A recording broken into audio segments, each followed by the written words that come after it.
Olemme Finspection, se kotimainen tarkastuslaitos. Olemme täysin kotimainen tarkastuslaitos, jonka missiona on parantaa painelaiteturvallisuutta ja edistää suomalaisen teollisuuden kilpailukykyä. Tämän päivän aiheena meillä on henkilösertifiointihakemuksen jättäminen Finspection appissa. Kätevimmin homman saa käyntiin tekemällä hakemuksen suoraan meidän kehittämässä Finspection appissa. Finspection app on meidän ja yhteistyökumppanimme kehittämä hitsauksen ja tarkastuksien hallinnointijärjestelmä, joka toimii laptop- ja mobiiliversioina. Appi toimii sähköisenä rajapintana meidän ja asiakkaan välissä, jossa asiakkaalla on oma käyttöliittymä. Vanhoilla asiakkailla on olemassa olevat tunnukset järjestelmään ja hakemuksen jättäminen onnistuu kirjautuneena järjestelmään. Uudet asiakkaat voivat tehdä hakemuksen ilman kirjautumista järjestelmään. Heidän syöttämien tietojen perusteella järjestelmään avataan uusi asiakkuus ja tämän jälkeen heille toimitetaan sähköpostitse salasanat, jolla voi kirjautua järjestelmään, kun hakemus on käsitelty. Hakemuksen jättäminen on helppoa. Voin näyttää teille tässä malliesimerkin. Avataan kotisivujemme valikosta Finspection app ja sieltä henkilöpätevöinnin hakemus. Meillä on tässä 4 välilehteä, hakijan tiedot, hitsaajat, pätevyyskokeet ja yhteenveto. Ensimmäisenä täytetään yrityksen tiedot.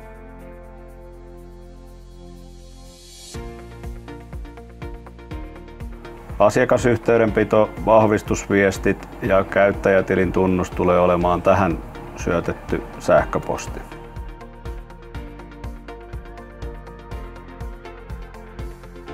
Myöhemmässä vaiheessa voidaan lisätä lisäkäyttäjiä tälle samalle asiakastunnukselle. Seuraavalla välilehdellä syötetään hitsaajan tiedot, etunimi, sukunimi, syntymäaika ja syntymäpaikkakunta.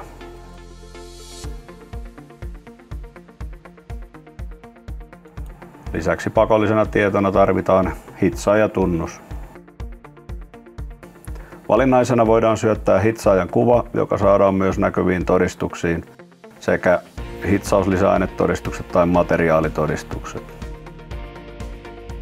Hitsaajia voidaan tässä vaiheessa syöttää useampia painamalla lisää hitsaaja-painiketta. Pätevyyskoe-sivulla voidaan syöttää samalle hitsaajalle useampia kokeita.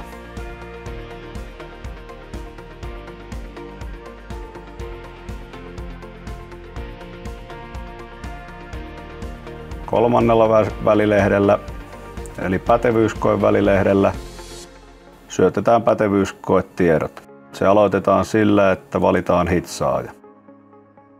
Valitaan syöttämämme testihitsaaja.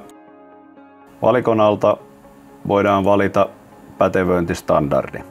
Valitaan tällä kertaa EN 96061.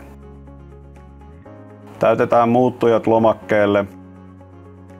Lomake on nopea täyttää. Suurin osa muuttujista on valikoiden alla, esimerkiksi hitsausprosessi, asento, tuotemuoto, hitsin yksityiskohdat, liitosmuoto ja niin edelleen. Kohdat, joissa lukee valinnainen, ovat vapaaehtoisia tässä vaiheessa ja voidaan todentaa sitten kokeen valvonnan yhteydessä. Valitaan tällä kertaa TIC umpilanka hitsaus, hitsausasento HLO 45. Valmistajan halutessa pätevyyskokeen pätevöittämään myös painelaitedirektiivin mukaisessa työssä valikosta valitaan kyllä kohtaan PED. Suosittelen hakijaa täyttämään nämä huolella aiotun hitsauksen ja VPS:n mukaisesti. Hitsauksen pätevöinnissä voidaan käyttää myös PVPS:ää, jos valmistajalla ei ole pätevöityä VPS:ää. Numeeriset arvot syötetään hakemukselle ohjeen mukaisesti ja käytetään pistettä erottimena. Eli jos halutaan aineen vahvuudeksi esimerkiksi 5,6 milliä, niin käytetään 5,6. Jos ollaan hakemassa pätevyyttä päittäisliitoksen lisäksi myös pienaliitokselle, tulee hitsata lisäpienäkoe tai oma erillinen pienäkoe. Jos valitaan lisäpienäkoe, se voidaan alasvetovalikosta valita kyllä. Jos saman pätevyyskokeen ajaa useampi hitsaaja, voit kopioida edellisen pätevyyskokeen tiedot ja valita hitsaajan siihen. Se tapahtuu lisää pätevyyskoe ja haluatko kopioida edellisen kokeen tiedot? Kyllä. Samat tiedot tulee kopioituna sinne ja hitsaaja voidaan vaihtaa toiseksi. Näin voidaan siirtyä eteenpäin. Viimeisellä välilehdellä näet yhteenvedon ja kaikki hakemuksella olevat pätevyyskokeet. Lähetä hakemuspainikkeella voit lähettää hakemuksen. Jos lomakkeella puuttuu vaadittuja tietoja, se herjaa tästä ja ilmoittaa mikä puute hakemuksessa on. Voit selata välilehtiä taaksepäin todentaaksesi ja täyttääksesi puutteet. Lähin tarkastajamme käsittelee hakemuksesi ja on yhteydessä käytännön järjestelyistä ja aikatauluista. Mikäli hakemus vaatii täydennystä, tiedotamme hakijaa asiasta. Mikäli hakemukselle on päätynyt virheellisiä tietoja, ei hätää, ne voidaan korjata kokeen valvonnan yhteydessä, jolloin tarkastamme kaikki oleelliset muuttujat ja kirjaamme ne järjestelmäämme.